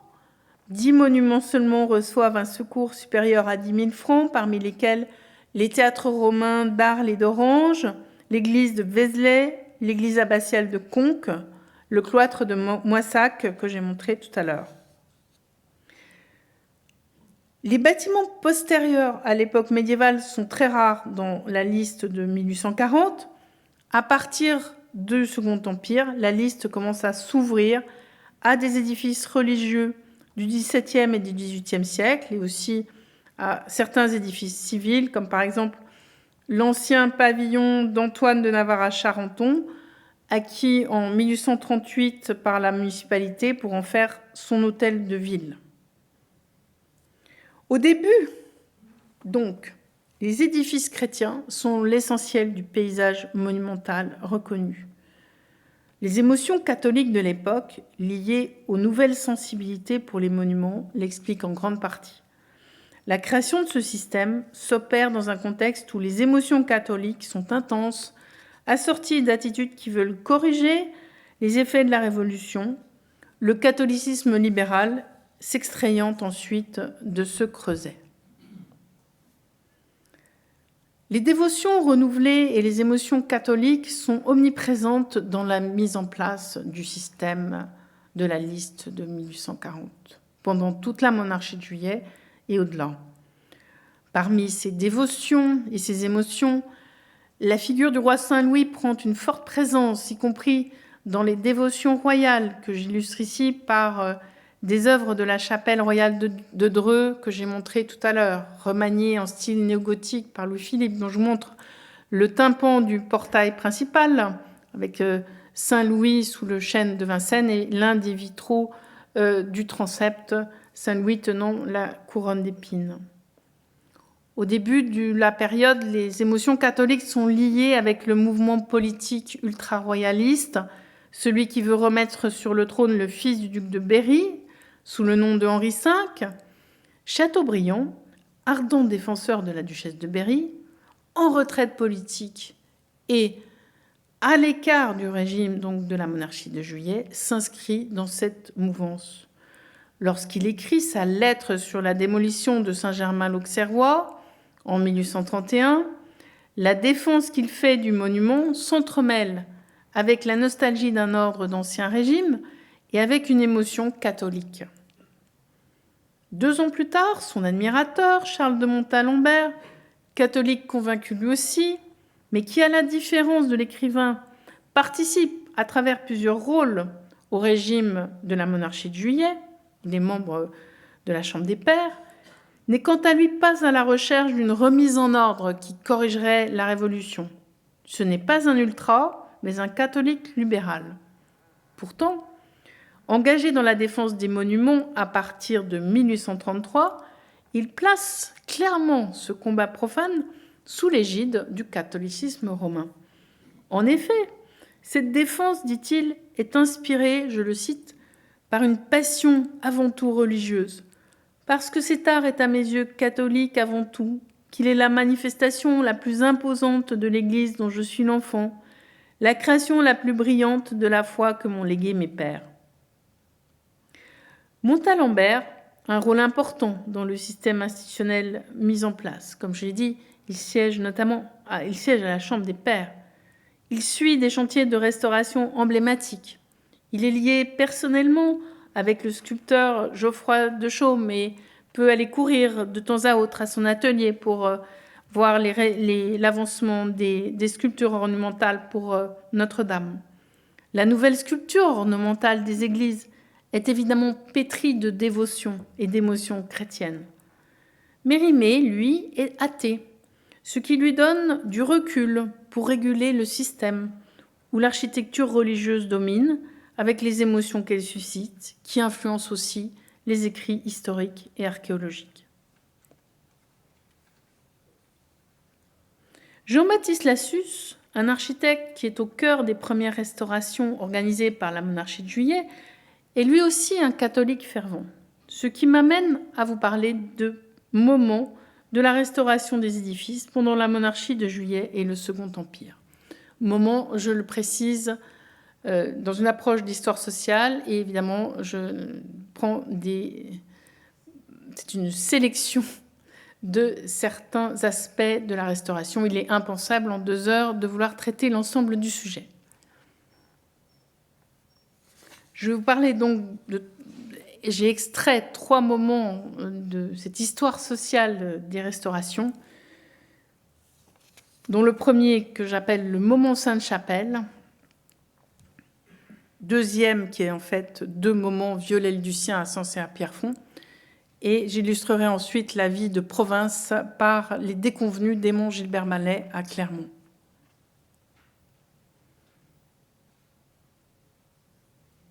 Alors tout d'abord, le moment Sainte-Chapelle. Entre archéologie médiévale, dévotion et invention documentée. Alors Jean-Baptiste Lassus, étudié par Jean-Michel Legnaud dans la monographie qu'il lui a consacrée, est essentiel pour saisir les valeurs qui sous-tendent les restaurations au début de la période de la monarchie de Juillet. En 1830, le métier d'architecte restaurateur n'existe pas. La pratique et la doctrine de l'architecte restaurateur d'édifices religieux médiévaux sont un fruit du système mis en place par la monarchie de Juillet. Au départ, l'inspecteur général n'est pas entouré par des architectes restaurateurs qui formeraient un service et qu'il pourrait mandater sur tel ou tel chantier. On fait donc appel ponctuellement à des talents extérieurs qui sont rares. La restauration d'édifices phares est lancée en 1836 avec le chantier de la Sainte-Chapelle, qui suscite beaucoup d'émotions catholiques parce que l'édifice en très mauvais état, je l'ai dit, apparaît comme le symbole victimaire des dévastations révolutionnaires. Pour les catholiques, cette église met en pleine lumière une figure de dévotion nationale, le souvenir du roi Saint-Louis, particulièrement vif à l'époque dans ces milieux, comme je l'ai dit. Le chantier n'est pas confié à Lassus, mais à Félix Dubon, dont je vous montre un dessin ici. Dubon a été appelé en raison du talent dont il a fait preuve dans ses envois de Rome, mais il n'a pas développé de connaissances archéologiques dans le domaine des édifices médiévaux. Je vous montre ici, cependant, comment il transpose son goût pour la polychromie, né à Rome, dans un dessin pour le projet de restauration de la Sainte-Chapelle. Jean-Baptiste Lassus est nommé à ses côtés, et c'est lui qui est le spécialiste à l'époque et du style gothique et de l'étude archéologique de la Sainte-Chapelle. Lassus est un architecte issu de l'école des Beaux-Arts, atypique parce qu'enthousiaste du style gothique, à une période où ses pairs aspirent au classicisme. Et Lassus s'est consacré à l'observation archéologique de ce domaine négligé par ses pairs. Lassus est inspiré à la fois par sa passion gothique et par sa foi catholique. L'archange qui surmonte l'édifice dans l'achèvement de cette restauration que vous voyez à droite sur cette diapositive et qui est une statue d'invention, n'a jamais existé auparavant dans l'histoire de l'édifice. Sculptée par Geoffroy de Chaume, elle doit sa présence ici au climat de dévotion qui entoure la restauration de la Sainte-Chapelle et qui anime Lassus lui-même. La Sainte-Chapelle va être un lieu d'échange particulièrement riche parce que Dubon et Lassus vont discuter différentes options à partir de leurs horizons esthétiques qui sont très différents. Dubon va cependant démissionner en 1849 et aussi parce que de jeunes talents vont s'adjoindre à l'équipe, Eugène Viollet-le-Duc puis Émile Beuswillwald. Le point d'appui du chantier de restauration, dont je ne vais retracer devant vous que quelques observations, cette restauration ayant été étudiée par Jean-Michel Legnaud et Françoise Perrault, est fournie par les observations historiques, archéologiques et architecturales que Lassus a menées sur l'édifice et apportées officiellement à la connaissance du ministre de l'Intérieur. L'édifice, sur lequel un incendie survenu en 1630 avait laissé des stigmates, est dans un piètre état. À l'extérieur, il faut consolider l'édifice à de nombreux endroits. Et je vais vous parler de 2 exemples qui montrent bien le souci de documenter les options prises en matière de restauration grâce à la connaissance archéologique et la conscience pionnière à l'époque de l'intérêt qu'il y a à préserver plusieurs strates archéologiques correspondant à des périodes différentes. Alors, mon premier exemple, c'est l'escalier de Louis XII. L'escalier de Louis XII était une adjonction apportée à l'édifice bien après la construction initiale. Cette adjonction a été apportée vers 1500, donc par le roi Louis XII, qui l'avait fait construire pour accéder directement à la chapelle haute de la Sainte-Chapelle. Cet escalier n'existe plus en 1836. Il a été remplacé par un autre qu'a construit l'architecte Père en 1811. Or, au départ, Lassus souhaite restituer l'escalier d'origine et il donne deux versions d'une restauration possible, l'une correspondant à ce qu'aurait pu être l'escalier dans le style du XIIIe siècle et une autre en style de l'époque Louis XII, ce qui est celle que je vous montre maintenant, où le langage du gothique flamboyant s'entremêle avec les colonnes et l'ornementation sculptée des débuts de la Renaissance. Une ornementation sculptée Renaissance, donc, dont je vous montre dans ses détails d'une colonne de l'escalier à gauche et d'un caisson de la voûte à droite, qui est restituée grâce à un fragment qui n'est pas parvenu parmi nous. Le rétablissement de l'escalier n'est finalement pas retenu et Lassus va devoir supprimer définitivement les derniers vestiges de l'escalier qui a été reconstruit par l'architecte Père. Autre exemple, la restitution de la flèche de l'édifice qui donne lieu à un long cheminement est lui aussi très documenté sur le plan archéologique, même s'il aboutit à un choix d'invention qui est conscient et explicite. En effet, Lassus a connaissance de 3 flèches qui sont inégalement documentées. Quelle restitution choisir alors ? Au début, Lassus souhaite restituer une flèche du XIIIe siècle, mais son goût pour le gothique l'oriente ensuite à préférer le style fleuri de la première moitié du XVe siècle, selon les mots de l'archéologue Guillermy. Il prend finalement une grande liberté vis-à-vis de la flèche construite vers 1460 pour aller dans le sens d'un gothique très élancé, très orné, doté d'une statuaire sculptée qui n'est pas celle de la flèche ancienne de l'édifice. Si toutes les options sont documentées lorsque c'est possible, il est clair que l'invention fait partie des mœurs restauratrices. Mais les choses sont claires, c'est une création et Lassus l'assume comme telle. Le chantier du couvrement de la Sainte-Chapelle, incluant la flèche, va alors être absolument considérable. Je vous en montre une photographie de Bisson en 1853, qui provient du fonds Geoffroy de Chaume. L'entreprise de charpenterie Bellu a un rôle essentiel. Elle réalise cette charpenterie qui exige de maîtriser les échafaudages, les armatures qui soutiennent la flèche et assurent sa stabilité jusqu'à évidemment l'intérieur de l'édifice. Et un autre entrepreneur, Jacques-Louis Durand, exécute la couverture de la flèche et de la crête de faîtage avec du plomb repoussé. Ces deux entreprises vont un peu rester les pivots des chantiers de restauration des cathédrales à partir de ce moment Sainte-Chapelle.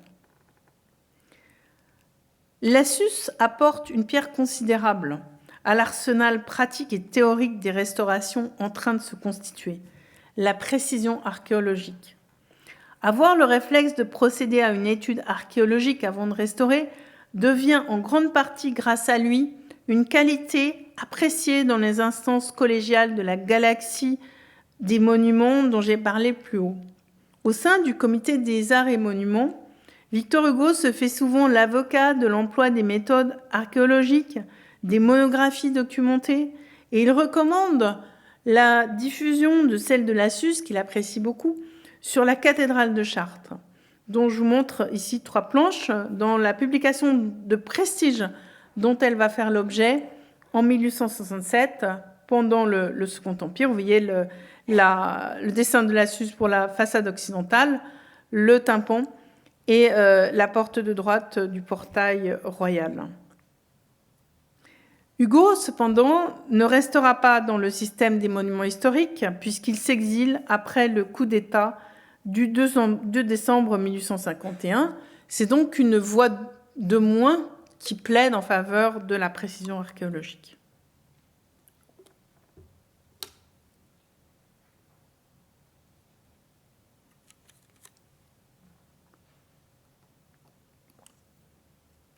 J'en viens à mon deuxième moment de restauration, les moments Viollet-le-Ducien à Sens et à Pierrefonds. L'œuvre d'Eugène Viollet-le-Duc a pris une telle importance qu'il a éclipsé d'autres architectes ayant des œuvres de restauration et des partis différents. C'est évidemment pas le rôle de ce cours de parler de l'œuvre de Viollet-le-Duc. J'ouvrirai seulement 2 thèmes à travers les chantiers du palais synodal de Sens et celui de Pierrefonds. Tout d'abord, le palais synodal de Sens, la société médiévale sublimée. La restauration du palais synodal de Sens de 1855 à 1866 est intéressante. Viollet-le-Duc a été séduit par cet édifice parce qu'il a hébergé pendant le Moyen-Âge une salle de justice, une prison et le siège de l'administration ecclésiastique. Il voit donc dans ce bâtiment quelque chose qui soude l'architecture civile et l'architecture religieuse et qui est le symbole de l'architecture et de la société médiévale. Il donne un discours d'histoire sociale sur ce lieu, discours qui ne s'appuie pas sur l'étude archéologique, mais qui découle de sa propre vision. Et c'est à partir de ce discours d'histoire sociale qu'il propose de restituer dans la salle synodale un vaste volume de style gothique en lançant 6 voûtes d'ogive. Et dans cet espace, il crée une salle de réunion qui n'a pas d'existence archéologique. Une vision sublimée de la société médiévale, synthétique, selon le mot de Viollet-le-Duc, anime donc les intentions restauratrices implicites de l'architecte. Cette histoire sociale, celle de la société médiévale, il la conçoit comme un corps lisse qui ne connaît pas les conflits parce qu'elle est régulée par les instances qui fédèrent le profane et le sacré. L'espace gothique restitué ici au palais synodal est l'expression de cette société sublimée dans la culture matérielle. Est-ce qu'il y avait un programme à l'appui du projet? Pas du tout. À quoi allait servir cette salle synodale? Il n'y avait pas de programme. Il n'y a pas de programme. Non. Donc c'est vraiment une intention restauratrice, en effet. Ouais. Non, il prend beaucoup de liberté. Alors Pierrefonds, j'ai titré ce moment entre prestige, refuge intime et échappée, puisque je vais avancer une thèse qui, bien sûr, un peu le fruit des travaux que je mène en ce moment aussi. Voilà, je vous ai retranscrit aussi cette citation de Louis Grodecki. Le château de Pierrefonds est avant tout une entreprise romantique, nous a dit Louis Grodecki. Et je crois que les vues photographiques de ce château évoquent bien ce romantisme. La restauration de ce château, s'il est juste d'employer ce terme, tellement la création a eu une part importante, s'est déroulée pendant le Second Empire et s'est poursuivie pendant la Troisième République. Et il y a là un moment significatif de l'appropriation princière des monuments qui a donné au romantisme observé ici par Louis Grodecki évidemment des contours nouveaux en comparaison avec celui du début du siècle. C'est un romantisme qui est approprié par un couple régnant dans la vision d'une de leurs demeures, dans un sens qui préfigure le château de contes de fées des films du XXe siècle, dans le sens d'une romance qui est elle-même le fruit d'une restauration. Cette restauration, en effet, prodigue tout à la fois un lieu de prestige, un refuge intime et une échappée pour un couple au pouvoir dont les relations de couple, nous le savons, n'étaient pas des plus faciles. Viollet-le-Duc, familier des autres sites fortifiés, Carcassonne, Coucy, restitue, et cela est bien connu, Un château fort du début du XVe siècle en mettant à profit les connaissances de son temps sur l'art castral. À l'intérieur, il se libère de toute considération, de beaucoup de considérations archéologiques. Il crée des agencements architecturaux inédits et surtout la tribune au-dessus du chœur de l'église que vous voyez ici. Il conçoit des espaces holistiques où les décors peints, la menuiserie, le mobilier s'intègrent complètement dans l'architecture, comme vous le voyez ici, dans la grande salle, avec les détails comme la porte en style flamboyant que vous voyez sur la droite. Cette salle immense est évidemment le véhicule d'un prestige impérial qui se nourrit ici d'une imagerie néo-médiévale. Viollet-le-Duc recycle dans une iconographie de prestige à caractère résidentiel des thèmes provenant de la société féodale, comme les personnages des Preuses, rattachés au moment courtois, que vous voyez sur le manteau de la cheminée de la grande salle, ou dans la chambre de l'impératrice, une haute salle à 6 pans, voûtée des récits légendaires. Sur le manteau de la cheminée figure un arbre dont les branches à enroulement désignent chacune un des 8 chevaliers de la table ronde, et au sommet siège le roi Arthur. Ce thème sacré est traité avec des images aisément compréhensibles. La chambre fournit un décor à la fois dévot, mythologique et romanesque. Un refuge propre à satisfaire une imagination féminine, celle d'une impératrice. Viollet-le-Duc crée la romance tout en introduisant des matériaux modernes. Dans les combles, il recourt au bois, mais aussi à des charpentes en fer, notamment dans la grande salle que j'ai montrée tout à l'heure.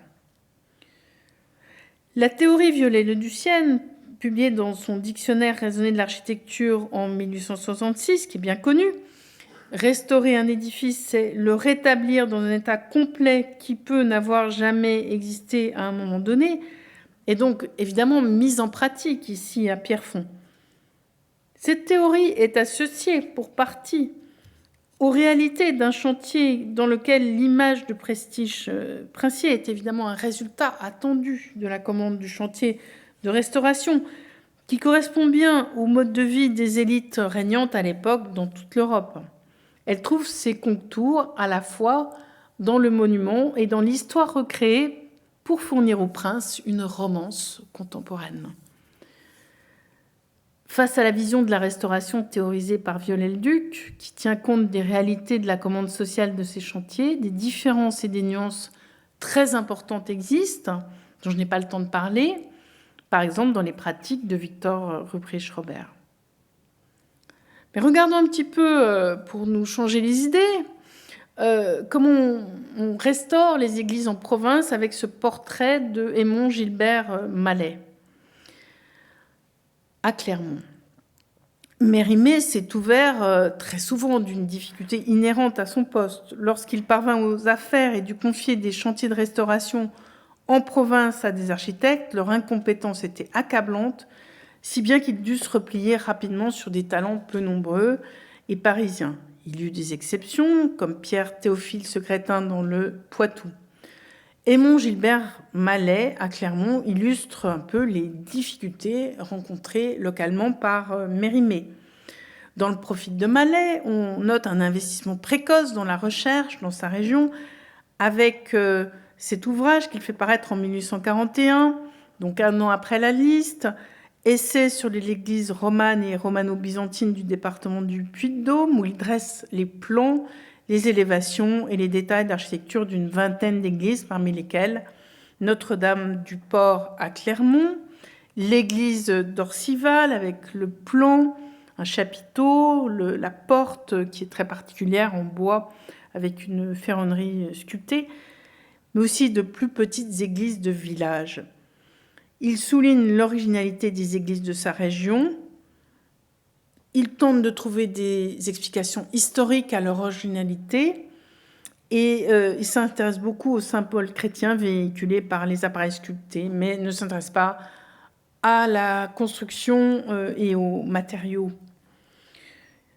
Mallet doit à cet ouvrage et à ses contacts étroits avec le clergé de se voir confier en 1842 le chantier de restauration de la cathédrale du Puy-en-Velay. Je passe rapidement sur cette façade polychrome bien connue et dont il réussit très bien la réparation, puisqu'elle est très abîmée, et il est amené à la faire démolir en 1846 et à la faire remonter pièce par pièce en employant les matériaux d'origine qui peuvent l'être. Il rebâtit aussi le porche du fort dans le même édifice, dont je montre l'état juste après l'achèvement du chantier en 1851, une photographie par Mestral et Legray. Et à l'intérieur, Mallet malmène l'état initial connu de l'édifice, notamment les 6e et 5e travées, et aussi le chœur qu'il transforme à la demande du clergé. Il démolit et reconstruit aussi le transept sans se soucier des dispositions anciennes, et il couvre la croisée du transept par un dôme recouvert de plomb, alors que l'ancienne couverture octogonale était recouverte de tuiles. Vous voyez la vue générale de la cathédrale avec le dôme actuel. Et donc, Mallet prenant beaucoup de liberté avec l'archéologie, il est démissionné du chantier par Mérimée en 1853. Donc, ce n'est pas lui qui dure sur ce chantier de longue durée de la cathédrale du Puy.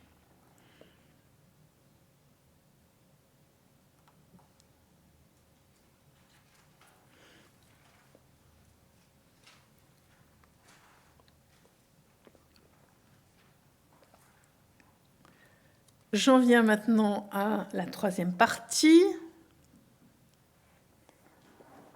En vérifiant que je suis dans les temps. Entre 1871 et 1913, le temps de la reconnaissance plénière, partie à laquelle j'ai donné le sous-titre, comme vous le voyez, commodité de gestion publique ou copropriété idéale. C'est pendant cette période qu'on va assister à un anoblissement des monuments qui se produit par le droit public. Le droit public, à l'époque, c'est une grande chose.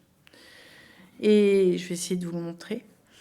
Et voilà comment je vais vous montrer cette articulation qui culmine vers l'enjeu de faire une loi. Résultat qui sera obtenu en 2 temps, d'ailleurs, en 1887 d'abord et en 1913 ensuite. Donc mes temps sont d'abord la Commune de Paris, fragilité des monuments du passé, fragilité de la cohésion d'une nation. Dans un deuxième temps, je vais vous montrer que la politique monumentale connaît une publicité internationale de plus en plus approfondie dans les expositions internationales. Et qu'est-ce que ça veut dire ?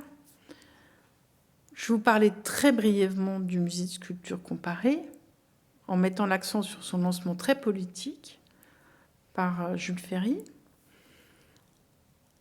Je vais vous parler ensuite de l'amplification du lien entre les monuments, l'instruction, la géographie, la démocratisation et la popularisation. Ensuite, des mutations scientifiques administratives. Très brièvement de la montée en puissance des restaurations, et enfin des lois de 1887 et 1913. Alors la Commune de Paris, tout d'abord, cette période commence en effet par un traumatisme, comme vous le savez bien, sont les conséquences dramatiques de la guerre franco-prussienne, puis de l'écrasement de la Commune de Paris. Ces conséquences sont matériellement visibles par des destructions, des ruines, et ces ruines démontrent tout à la fois la fragilité des monuments du passé et aussi la fragilité de la cohésion nationale.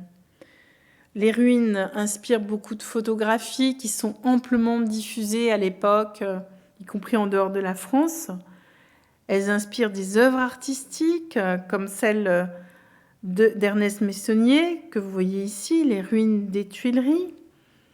Et de retour d'exil, Victor Hugo écrit en 1872 le recueil de poèmes qui s'intitule « L'année terrible ». Le thème surgit pendant la Révolution, finalement. La valeur d'instruction des monuments est renourrie par Victor Hugo dans l'année terrible, de manière littéraire, poétique et même mystique, dans une sorte de mystique profane. Il assigne en effet à la République la mission de désigner à tous, par l'accès aux monuments, ce tombeau des temps devenu répertoire, la voie du progrès, celle d'une conscience qui va garder chacun d'exercer la violence. Finalement, c'est une question autour de la fraternité et de la paix qui se joue. L'idée hugolienne de la nécessité d'une loi sur les monuments, à laquelle il appelle à partir de ce moment-là, est pétrie de cette exigence de fraternité, de paix et de progrès. C'est donc une très haute idée. Plus prosaïque, dans la vie politique de l'époque où chacun s'affaire, Thiers souhaite que les édifices détruits soient reconstruits au plus vite. Reconstruire, c'est donner à voir un passé lisse, sans conflit, un passé dans lequel la Commune de Paris, dont je vous montre l'hôtel de ville incendié par la Commune, dans une illustration qui fait le procès de la Commune de Paris, eh bien, Thiers souhaite qu'on reconstruise au plus vite, et au premier rang cet hôtel de ville de Paris, pour reconstruire une vision de la nation qui soit pleine de cohésion, et surtout que la Commune de Paris rentre dans un temps effacé et devienne un tabou, puisqu'il n'y aurait plus de traces de tout cela. Le deuxième fait important de l'époque, c'est la publicité de la politique monumentale et de ses résultats dans les expositions internationales. Alors, ce fait-là, il émerge dès le Second Empire. Dès le Second Empire, la politique monumentale du régime entre sur la scène des expositions universelles, pendant celle de 1867, avec une collection des monuments historiques de France, c'est vraiment le terme qui est utilisé, collection des monuments historiques de France en 1867, où sont présentés des dessins, par exemple de la restauration du château de Blois par Duban et de la ville de Carcassonne par Viollet-le-Duc.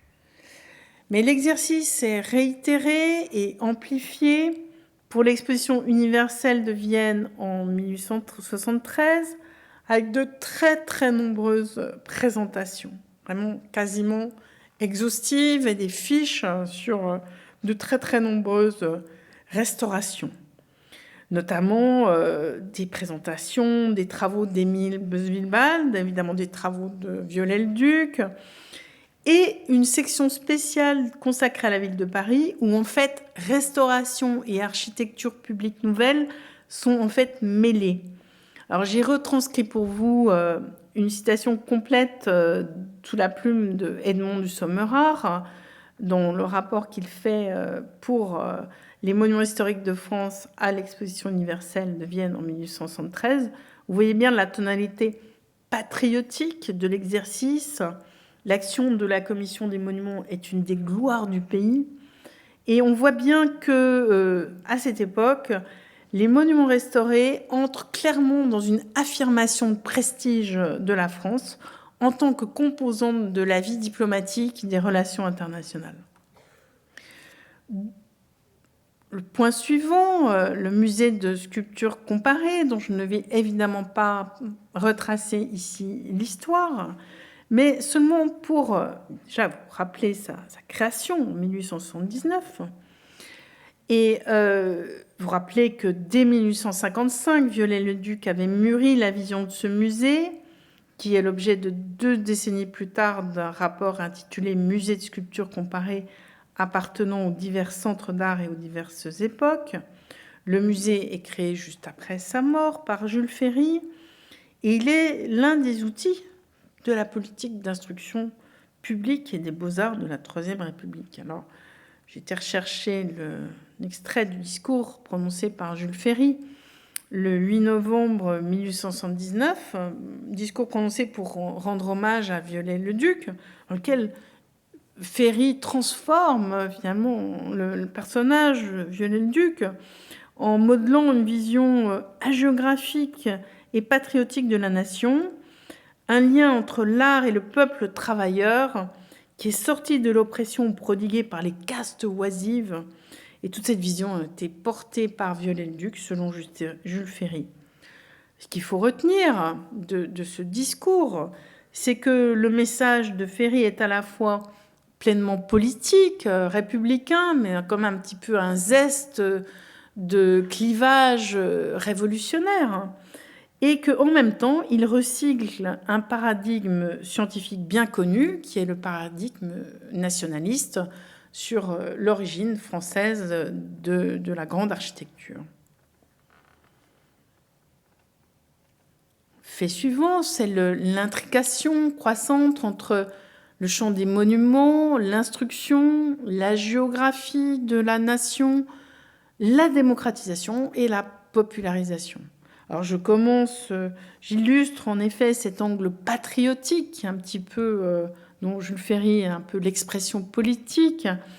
Il prend lui aussi la forme d'un discours renouvelé sur l'histoire de France par les monuments, genre qui est prôné par l'historien Henri Bordier, un chartiste qui s'est déjà distingué en tant que vulgarisateur vraiment averti de la connaissance des fonds d'archives pour tous pendant le Second Empire, avec des publications très intéressantes, et qui republie plus exactement un ouvrage avec Édouard Chaton en 1878 d'une histoire de France par les monuments, dans lequel finalement la représentation figurée des monuments tient un triple rôle qu'on peut illustrer par trois images.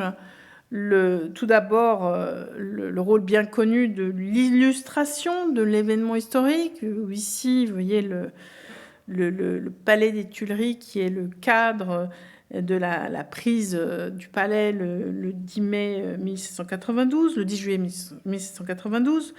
Ensuite, le document sur un état monumental du passé, avec ce document sur l'ancien état de la maison aux piliers, l'ancien hôtel de ville pendant le Moyen-Âge, document qui est issu de la collection de l'artiste Deveria. Et puis à droite, le discours sur l'architecture, sur la belle architecture qui est nourrie par une hagiographie du climat culturel du XVIIe siècle, puisque ici, c'est l'église de la Sorbonne. Et le projet du livre, dont il y aura de multiples avatars, c'est-à-dire tisser une trame nationale et globale de l'histoire, qui était, nous savons bien, un défi, est grandement facilité par l'insertion visuelle de ces monuments.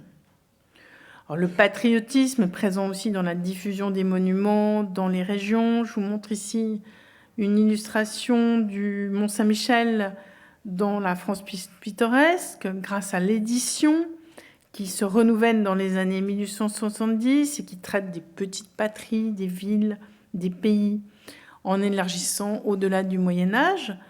Et la présence des gens simples introduit la notion d'une affection populaire pour les monuments locaux, avec ces Bretons qui sortent de l'église. Et vers la fin du siècle, on assiste même parfois à une popularisation des monuments, comme le château d'If, et qui est vivifié par le personnage romanesque d'Edmond Dantès, que vous voyez ici sur une carte postale. Edmond Dantès, personnage du roman Le Comte de Monte Cristo, qui devient un héros populaire portraituré dans une carte postale vendue à Marseille à l'époque. Plus sérieusement, nous avons dans cette époque de grandes mutations scientifiques et administratives. Les méthodes archéologiques prennent de plus en plus d'importance dans le champ de l'étude des monuments. On voit cela avec les méthodes, par exemple, de Victor Ruprecht-Robert dès le Second Empire, qui fait des relevés très minutieux. Donc, je vous montre ici un relevé à la cathédrale de Bayeux. Il fait des relevés de chapiteaux au musée de la cathédrale de Sées, très, très minutieux également. À droite, la piscine de la cathédrale de Sées, cathédrale dont il va restaurer le transept et reconstruire le chœur et la chapelle de la Vierge. Et le milieu approfondit aussi l'importance des méthodes archéologiques avec 2 titulaires de la chaire d'archéologie médiévale à l'École des Chartes. Tout d'abord, Jules Quicherat, dont je vous montre à gauche une élévation de la basilique de Fanum par Vitruve, et à droite 2 dessins, un gros appareil, un moyen appareil, tirés de la partie construction de son cours d'archéologie médiévale, qui est publié par son dauphin, Robert de Lasteyrie, en 1886, qui d'ailleurs prend beaucoup de précautions. Je vous recommande la lecture de l'introduction, qui est un délice de diplomatie archéologique. Et à sa suite, Lasteyrie, lui, approfondit pleinement les méthodes archéologiques, n'hésitant pas à nuancer des récits chrétiens nimbés de légendes qui contribuent à l'aura de monuments tels que Rocamadour. Alors, Quicherat, puis Lasteyrie, qui donc vraiment fonde les méthodes archéologiques, Lasteyrie beaucoup plus que Quicherat, vont intégrer la commission des monuments historiques en raison de leur fonction. Et Lasteyrie diffuse à partir de 1880, date à laquelle il accède à la chaire, une vision de la restauration qui est respectueuse de l'état où nous l'a légué le passé, donc qui tranche avec les visions Viollet-le-Ducienne, vision qui est marquée par la lecture de John Ruskin. Le recrutement par concours des architectes des monuments historiques, qui est organisé à partir de 1893, va lui aussi favoriser une diffusion des méthodes archéologiques dans ce milieu. Alors je passe brièvement sur la montée en puissance des restaurations, avec cette image de la cathédrale de Laon, restaurée pendant des décennies par Émile Beuzevillval, dont je vous montre une photographie tirée du fonds Geoffroy de Chaume. Voilà, Arlette Auduc, dans son travail, a montré très justement que la cathédrale de Laon soulève le budget le plus important pendant la Troisième République, puisqu'elle va soutirer, si je puis dire, 100 000 francs par an, tellement la cathédrale est en mauvais état dès 1854, date à laquelle son chantier est confié à Beuzevillval. En effet, l'édifice connaît des tassements, des dislocations qui ont réagi sur l'ensemble de la façade, qui ont provoqué la brisure des tympans des porches, qui ont détaché les clochers de la façade, provoqué des déversements, des fissures, des dégradations. Enfin, c'est un état vraiment de ruine que Beuzevillval trouve en 1854. Et d'ailleurs, on trouve une annexe sur ce monument à l'exposition de 1873. Alors, il va résoudre tous ces problèmes progressivement, patiemment, en s'attaquant vraiment aux faiblesses constructives de l'édifice et en les corrigeant de manière sérieuse, en constructeur, sans maquiller les choses, voilà, en refaisant en construisant des contreforts neufs, notamment parce que certains contreforts ne sont pas suffisamment puissants pour l'édifice, et ça, il l'a parfaitement analysé. Et il va aussi remplacer la charpente en bois de cette cathédrale par un comble en fer. L'époque est en effet à la poursuite de l'introduction de matériaux modernes dans les restaurations, comme cette affaire de comble en fer, mais comme aussi, à partir de 1902, l'emploi du ciment armé pour consolider des murs, des voûtes, des planchers, des fondations. à l'initiative d'Anatole de Baudot, pratique qui s'implante à condition qu'elle ne soit pas visible. J'espère vous avoir montré que nous avons une sorte de montée en puissance des monuments qui sont une grande affaire de la République. Et donc, j'aboutis à une dernière partie, sous-partie, qui est le temps des lois, avec la loi du 30 mars 1887 et celle du 31 décembre 1913. Alors, évidemment pas... j'ai plus énormément de temps, vous raconter ce cheminement en détail. Je crois qu'il faut retenir qu'en arrière-plan du vote de ces deux lois, deux forces ont joué. D'abord, une voie intellectuelle, philosophique et pétrie de mystique profane qui invitait la République à légiférer parce que les monuments étaient le symbole de la nation.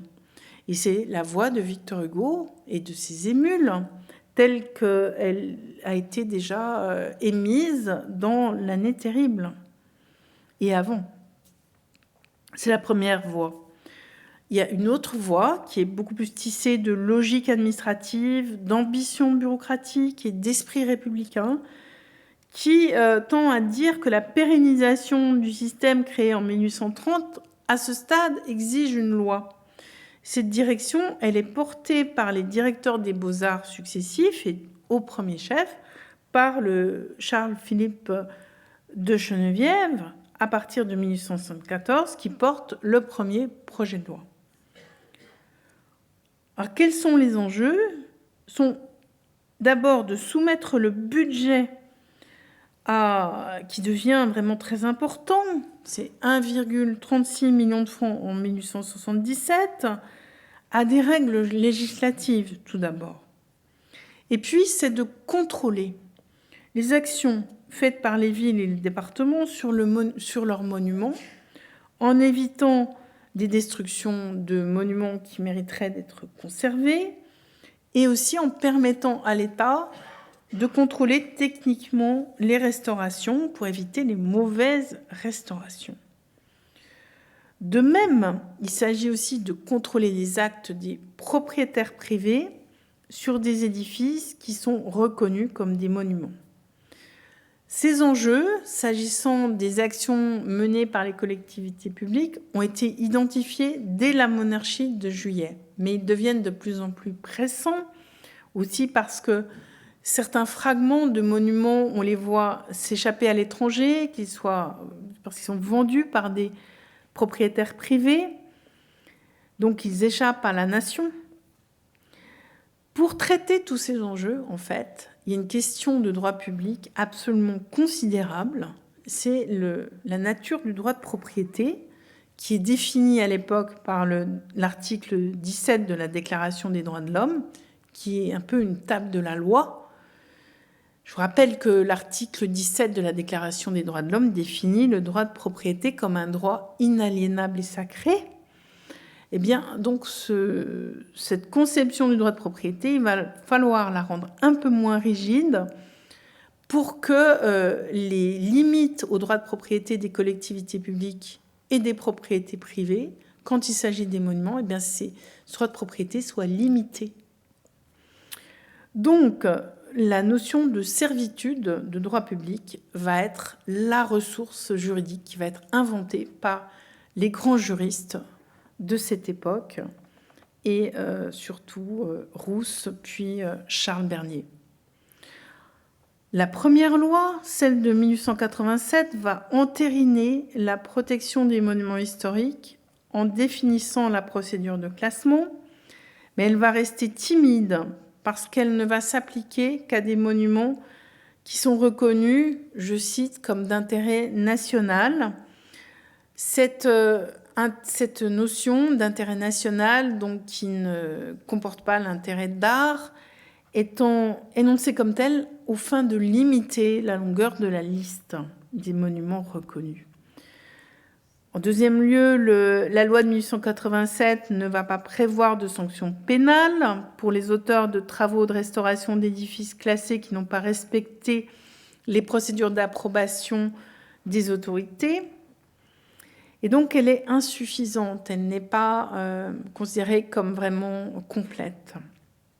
C'est pourquoi un processus d'un nouveau projet de loi est ensuite mené et est parachevé en 1913. La loi de 1913, du 31 décembre 1913, va élargir les motifs du classement en prenant en compte les édifices dignes de l'intérêt public au nom de l'histoire et de l'art. Elle va prévoir des sanctions pénales, et c'est vraiment sur le plan juridique ce qui est le plus neuf et qui a nécessité le plus de travail à la fois juridique et de travail politique pour convaincre les députés et les sénateurs de la nécessité de cela. La loi va permettre la protection d'édifices relevant de la propriété privée sans le consentement des propriétaires, qui est également extrêmement audacieux. Et elle va introduire la procédure de l'inscription sur l'inventaire supplémentaire des monuments historiques qui permet à l'État de pouvoir se mettre de pouvoir prévoir une action de sauvetage si nécessaire.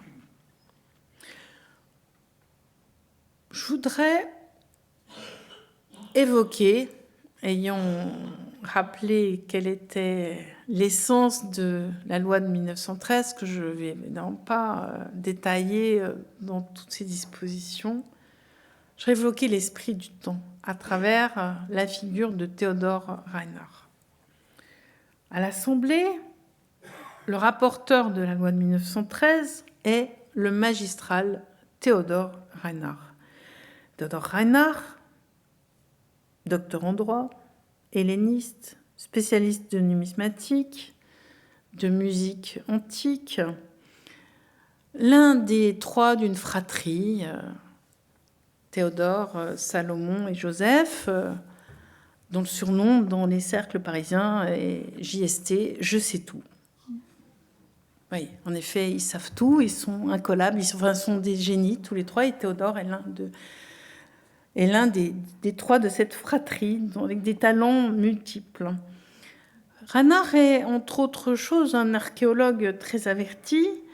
Il a publié des fouilles d'une nécropole phénicienne exceptionnelle, qui a été découverte à Sidon, au Liban, alors sous domination de l'Empire ottoman. Il a donc publié une monographie dont je vous montre ici le souci cartographique, la cartographie de la région de Sidon, tirée de cette monographie, la coupe d'une des hypogées dans lesquelles des sarcophages ont été trouvés, et la photo du sarcophage des pleureuses qui est découvert dans l'une des hypogées, qui est marquée par le style hellénistique dans cette nécropole phénicienne.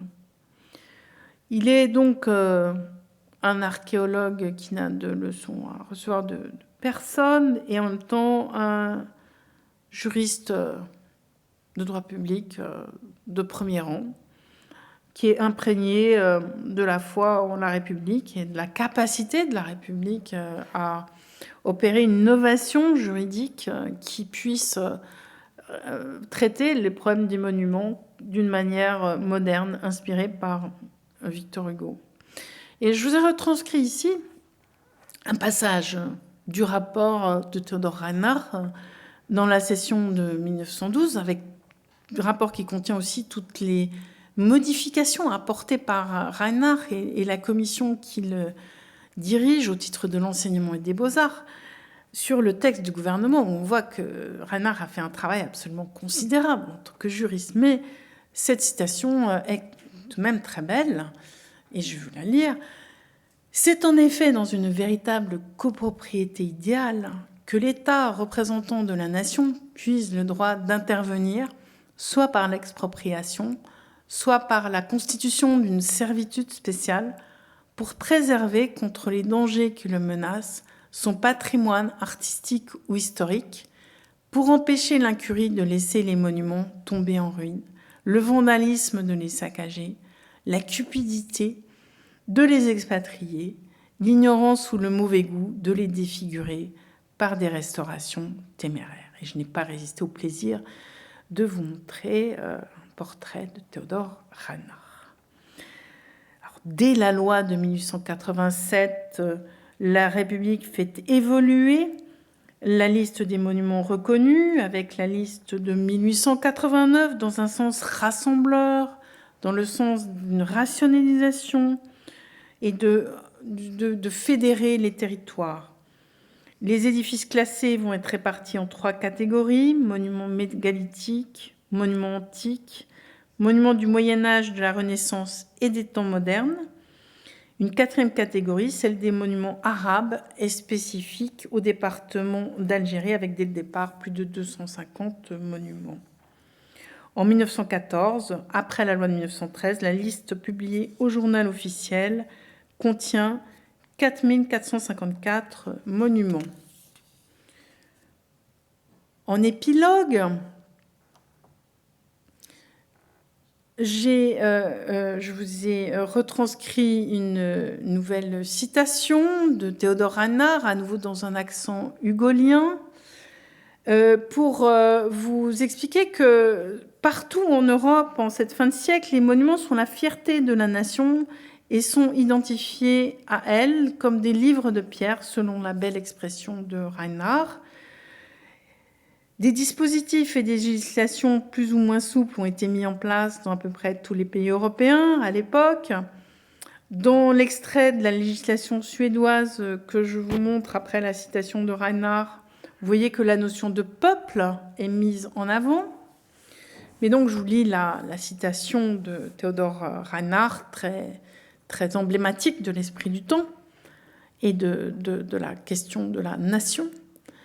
À mesure qu'une nation arrive à la pleine conscience de sa personnalité morale, elle ne tarde pas à reconnaître que les monuments qui reflètent les phases de son développement artistique, ou qui se rattachent à quelques souvenirs précieux de son histoire, font partie de sa substance, au même titre que ses fleuves, ses montagnes, ses vallées, ses forêts, les forces enchaînées dans l'eau de ses torrents, les sites dont l'imposante grandeur ou la grâce souriante composent les traits de sa physionomie.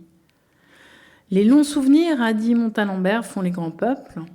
Quelque chose, en effet, de l'être collectif et durable d'une race est déposé dans ces livres de pierre, où s'est fixé le génie de ses enfants les mieux doués, où palpitent encore les rêves, idéal, effort vers le mieux, joie et souffrance, des générations successives qui ont forgé l'âme de la nation.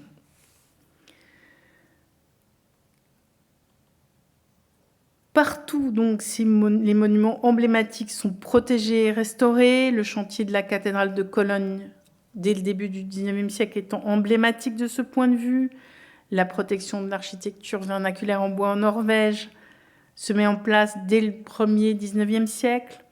Le chantier colossal du Haut-Königsbourg débute en 1900. L'Empire austro-hongrois n'est pas en reste et confie en 1905 une étude sur le palais de Dioclétien à Spoleto, à Georges Niemann. Pour terminer, je vous montre un autre exemple national en Europe, qui est l'église du roi Mathias à Budapest, dont la construction initiale date du XIIIe siècle et qui a été plusieurs fois endommagée, détruite et reconstruite en raison des vicissitudes historiques. Et dans la dernière reconstruction, juste après la reconnaissance de l'État hongrois en 1867, Frigyes Schulek reconstruit l'église dans une démarche mêlant archéologie et invention pour qu'elle soit l'image d'un âge d'or médiéval de la nation hongroise. Et je parle exactement depuis 2 heures, chère Béatrice Roderer. Je vous remercie.